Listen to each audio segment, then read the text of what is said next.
Big TV భక్తి సమాచారం WhatsApp ఛానల్లో జాయిన్ అవ్వండి. అన్ని విశేషాలు ఎప్పటికప్పుడు తెలుసుకోండి.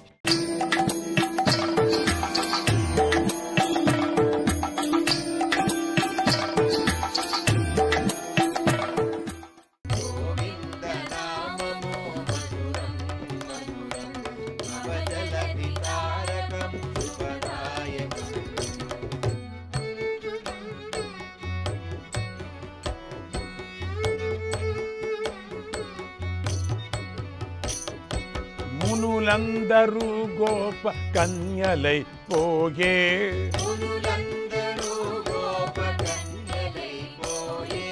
పశుపక్షులన్నీయు పులకరించే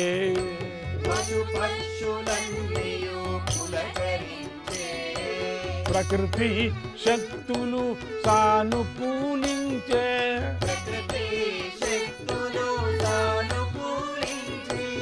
అన్నింట గోవిందుడే కానవచ్చే కానవచ్చే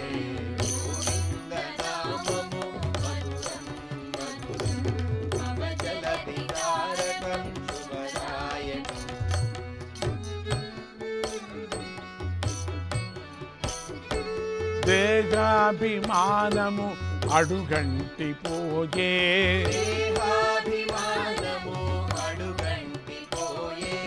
మానవమానము ఎగిరిపోయే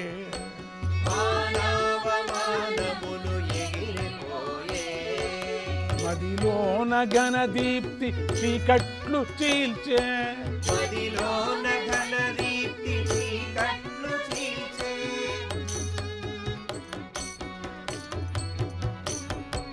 సచ్చిదానందమై తాండవము చేసే సచ్చిదానందమై తాండవము చేసే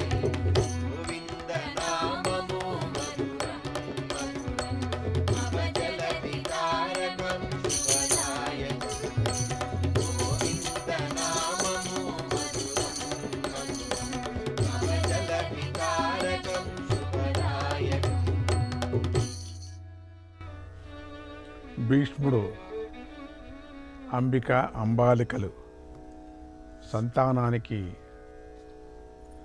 ధనుర్విద్యను నేర్పుతూ రహస్యంగా విదురుడికి ధర్మ సూక్ష్మాలను బోధించసాగాడు.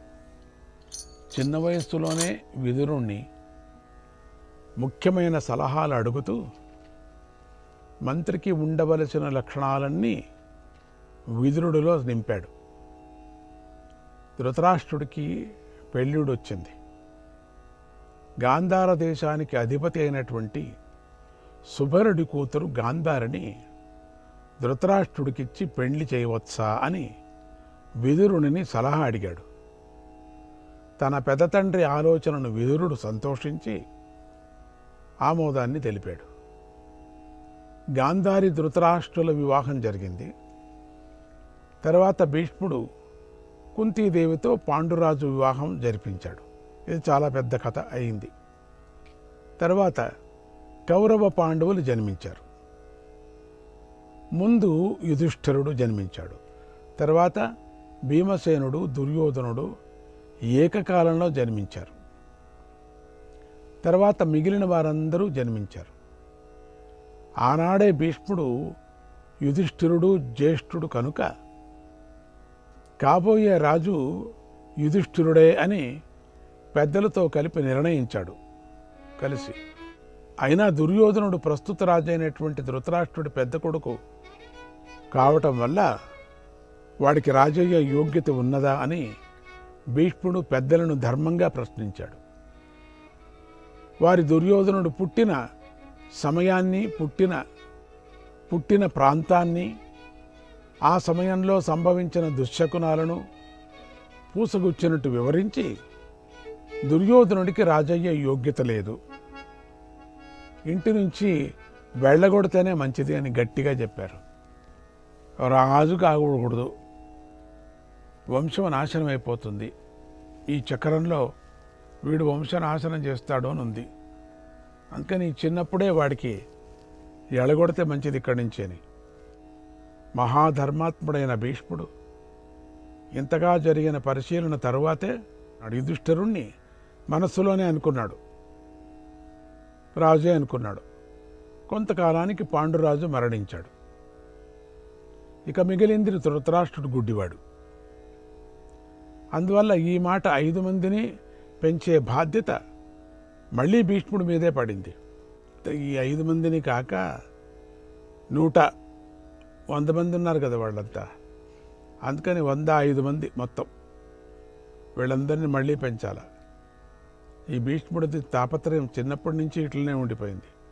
తండ్రిని కూడా పెంచి పెళ్లి కూడా చేశాడు. ఏం చేసేది? తండ్రి కొడుకులకు మళ్ళీ పెళ్లి చేశాడు, రాజ్యభారము చేశాడు.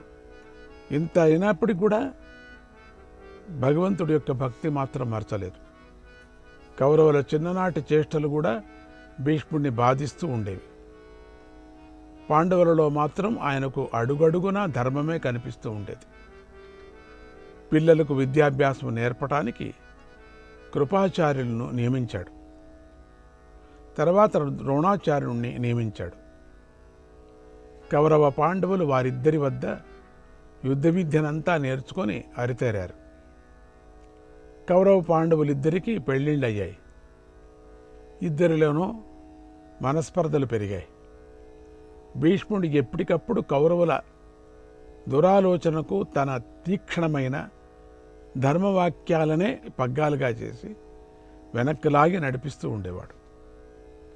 ఇది ఇలా ఉండగా శ్రీకృష్ణ పరమాత్మ బంధుత్వం అనే నెపంతో కౌరవ పాండవుల మధ్యలో ప్రవేశించాడు. ఎప్పుడొచ్చాడో ఎలా పాకాడో ఎవరికీ తెలియదు. కానీ హస్తినాపురంలో శ్రీకృష్ణుడి పాత్ర చాలా ముఖ్యమైపోయింది. అందరి నోళ్లలోనూ ఏదో రకంగా కృష్ణుడి పేరే వినిపిస్తూ ఉండేది. ఈ మంచి పరిణామానికి భీష్ముడు చాలా సంతోషపడ్డాడు. సమయం దొరికినప్పుడల్లా భీష్ముడు ధృతరాష్ట్రుడికి ధర్మాన్ని కర్తవ్యాన్ని బోధిస్తూ ఉండేవాడు. ఈ బోధనలకు మనస్సు మార్చుకున్న ధృతరాష్ట్రుడు ఒకరోజు భీష్ముడు, ద్రోణుడు, శ్రీకృష్ణుడు, దుర్యోధనుడు, విదురుడు మొదలైన వారి సమక్షంలో పాండవులతో ఇలా చెప్పాడు: నాయనలారా, ఈ వాసుదేవుడు లోకులు ఆచరించే సమస్త కర్మలకు నిత్య సాక్షి అని నేను తండ్రి గారైనటువంటి భీష్ముడి మాటల వలన తెలుసుకున్నాను. ఇప్పుడు ఈయన సాన్నిధ్యంలో కురువృద్ధుల సమక్షంలో మీకు అర్ధరాజ్యాన్ని ప్రసాదిస్తున్నాను. మీరిక కాండవ ప్రస్థంలో నివసిస్తూ పాండురాజు యొక్క రాజ్య భాగాన్ని స్వీకరించి ధర్మంగా పరిపాలన చేయండి అని చెప్పి యుధిష్ఠిరుడికి పట్టాభిషేకం జరిపి కాండవ ప్రస్థానికి పంపించాడు. ఆ కాండవ ప్రస్థం అంటే రాళ్ళు, గుండ్లు, రప్పలు, గుంతలు ఉండేటువంటి ఒక అడవి, పెద్ద అడవి. యుధిష్ఠిరుడు భీష్మాదుల అనుమతి తీసుకొని శ్రీకృష్ణ సమేతుడై కాండవ ప్రస్థం అనేటువంటి అరణ్యాన్ని ప్రవేశించారు. అరణ్యం ఇచ్చాడు, రాజ్యం, సగం రాజ్యం అది. ఏమి ఒక ఇల్లు కూడా లేదు అక్కడ.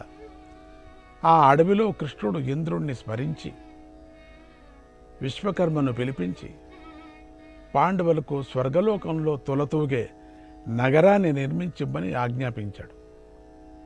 కొద్ది కాలంలోనే నిర్మాణం పూర్తి అయ్యింది. యుధిష్ఠిరుడు రాజ్యపాలన ప్రారంభించాడు. భీష్ముడికి ఎప్పటికప్పుడు యుధిష్ఠిరుడి గురించి తెలుసుకుంటున్నాడు. శ్రీకృష్ణుడిని సదా పాండవుల వెన్నంటి ఉండవలసిందిగా చారులతో చెప్పి పంపిస్తూ ఉండేవాడు. తర్వాత పాండవుల దిగ్విజయమైనటువంటి యాత్ర జరిగింది. శ్రీకృష్ణుడితో సహా అందరూ యుధిష్ఠిరుని రాజసూయ యాగానికై ప్రోత్సహించారు. ఆ యాగం చివర్లో ఋత్వికులకు దక్షిణలు బాగా ఇచ్చి యుధిష్ఠిరుడు అందరినీ సంతోషపరిచాడు. భీష్మాచార్యుడు యుధిష్ఠిరుని సమీపించి, యుధిష్ఠిరా, ఈ శుభ సమయంలో స్నాతకుడు, ఋత్విజుడు, ఆచార్యుడు, ఇష్టుడు, మహారాజు, బాంధవుడు, ఈ 6 గౌరవించదగినవారు. ఈ 6గురిలో గుణగణాలతో సర్వశ్రేష్ఠుడైన వాడిని ముందు పూజించాలి, ఇకపై నీ కర్తవ్యం ఇదే అని బోధించాడు. యుధిష్ఠిరుడు ఆ ఉపదేశాన్ని విని, పితామహ, మీరు చెప్పిన విధంగా అగ్రతాంబూలాన్ని అందుకునే అర్హత గల వారెవరో మీరే తెలుపవలసిందే అని ప్రార్థించాడు. అప్పుడు భీష్ముడు, మనవడా, శ్రీకృష్ణుడు సూర్యచంద్రులంతటి వాడు, అది మాధ్యాంతరహితుడు, ఆది మాధ్యాంతరహితుడు, ఆది ప్రత్యక్ష యజ్ఞపురుషుడు, అన్ని లోకాలకు పూజ్యుడు, ఆ ఆది మాధ్యాంతరహితుడు. కనుక ఓ ధర్మరాజా, ఈ శ్రీకృష్ణుడికే మొదటి అర్ఘ్యాన్ని సమర్పించి రాజసూయ యాగఫలాన్ని పొందు అని శ్రీకృష్ణ స్మరణ చేశాడు భీష్ముడు.